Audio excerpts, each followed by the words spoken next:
എടാ ഈ ഞാൻ ചോദിക്കട്ടെ, ഈ വിജയുടെ പടം ഹിറ്റാവോ? ഹിറ്റാവും.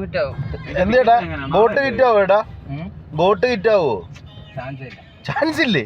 അതെന്ത് പടത്തിന്റെ ഇത് കാണുമ്പോ അറിയാതെ എന്ത് കാണുമ്പോ പാട്ട് ഹിറ്റാകത്തോണ്ടാണോ? പാട്ടൊന്നുമല്ല, പിന്നെ ചിലപ്പോ ക്ലിക്കായി കിട്ടും, പിന്നെ ക്ലിക്കാവും ചാൻസ്.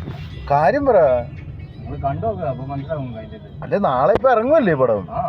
അപ്പൊ നിങ്ങൾ ഇപ്പോഴേ അത് പൊട്ടൂന്ന് പറഞ്ഞു കഴിഞ്ഞാൽ എങ്ങനെ ശരിയാവും? കാണുമ്പോ അറിയാം. ആരുടെ നിന്റെ അഭിപ്രായം എന്തോളാ, ജയിക്കോ ഇല്ലയോ? ജയിക്കത്തൊന്നുമില്ല എന്റെ അഭിപ്രായത്തിൽ. സംഭവം എന്താണെന്നറിയാം, ഇവന്റെ പടങ്ങളെല്ലാം ഈടായിട്ട് എല്ലാം ഈ മോഹൻലാൽ കാര്യം പറഞ്ഞതല്ല, ഒരേ സ്റ്റോറിയാണ്. രക്ഷിക്ക അല്ലേ, രക്ഷകനാണ്. മോഹൻലാലിന്റെ പടം കണ്ടില്ല? ഞാൻ ചോദിക്കട്ടെ, പിന്നെ രക്ഷകനല്ലാണ്ട് പിന്നെ നശിപ്പിക്കുന്ന ആളുടെ കഥ പറയണോ?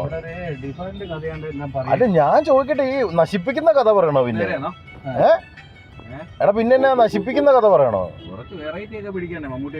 അല്ല വെറൈറ്റി എന്ന് പറഞ്ഞു കഴിഞ്ഞാൽ എന്ത് വെറൈറ്റി പിടിക്കാനാന്ന് കഥയില്? പിന്നെ ഇങ്ങനത്തെ മാറ്റി പിടിക്കണം. ഈ അടുത്ത കാലത്ത് സിനിമകളെല്ലാം ഒരേ പാറ്റാണ് അവന്റെ. എടാ ഇത് വിജയ് എന്ന് പറഞ്ഞാ പിന്നെ എന്താണ്? വിജയ് അണ്ണൻ ഉയരാണ്.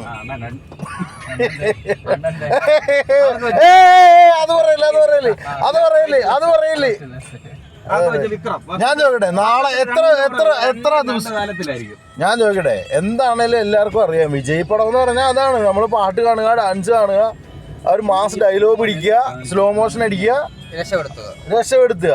എന്തെങ്കിലും എന്താണല്ലോ ഒരു സോഷ്യൽ റിലവന്റ് സബ്ജക്റ്റ് ആണ് എപ്പോഴും കൊണ്ടുവരിക. ഇതിപ്പോ ഇന്റർനാഷണൽ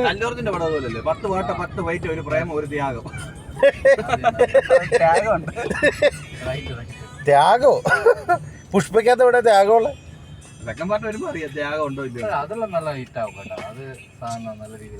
അപ്പൊ നിങ്ങൾ പറയുന്നത് ഗോട്ട് അങ്ങനെയാന്ന് പറയുന്നത്?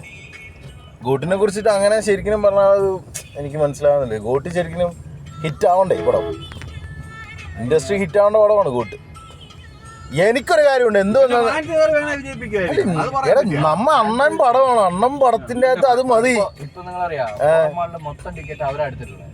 അതൊക്കെ അങ്ങനെയാണ്, അതിലൊന്നും കാര്യമൊന്നുമില്ല, അതൊന്നും കുഴപ്പമൊന്നുമില്ലെന്ന്.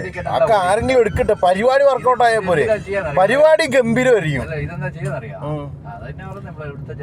നിങ്ങൾ പിന്നെ എന്താ ഉദ്ദേശിക്കുന്നത്? അവാർഡ് പറയുമ്പോഴത്തെ പടം വേണോ? പിന്നെ രജനീന്റെ വന്ന് 500 കോടി ഇട്ടുണ്ട്, 600 കാണിക്കണം. ഇതാണ് ഇവരുടെ ലക്ഷ്യം. സൂര്യയുടെ ജയ്ഭീം സിനിമകളൊക്കെ എടുത്ത് വെച്ച് നോക്ക്. ഈ ജയ്ഭീമൊക്കെ നല്ല ഗ്രാൻഡ് പടമാടാ. എടാ അങ്ങനത്തെ പടം വിജയിനെ എന്തിനാ നമ്മൾ കമ്പാരിസൺ ചെയ്യണം? അങ്ങനത്തെ പടങ്ങൾ എടുക്കണം, ഈ റോളുകൾ മാറ്റിയെടുക്കണം. എന്തിനാ ഒരേ റോളുകൾ മാത്രം, ഒരേ ക്യാരക്ടർ തിരക്കി പിടിച്ച് പോകുന്ന പോലെ ഇവന്റെ കാര്യം. അങ്ങനെയാണ്. ഞാൻ ചോദിക്കട്ടെ, ഈ ദിലീപിന്റെ എല്ലാ സിനിമയ്ക്കകത്തും ദിലീപിന്റെ പെങ്കൊച്ച് ഏതെങ്കിലും സമ്പന്ന കുടുംബത്തിലായിരിക്കും, അവസാനം അവളെ കെട്ടുന്നതായിരിക്കുമല്ലോ ദിലീപിന്റെ എല്ലാ സിനിമയിലെയും കഥ. എന്നിട്ട് അന്നേരം എന്താ ആരും ഒന്നും പറയാത്ത? മീശവാതകൻ അതല്ലേ, പറക്കുന്നളി അതല്ലേ, കല്യാണരാമൻ അതല്ലേ, എല്ലാ സിനിമയിലും അങ്ങനെ തന്നെയല്ലേ കഥ? എന്താ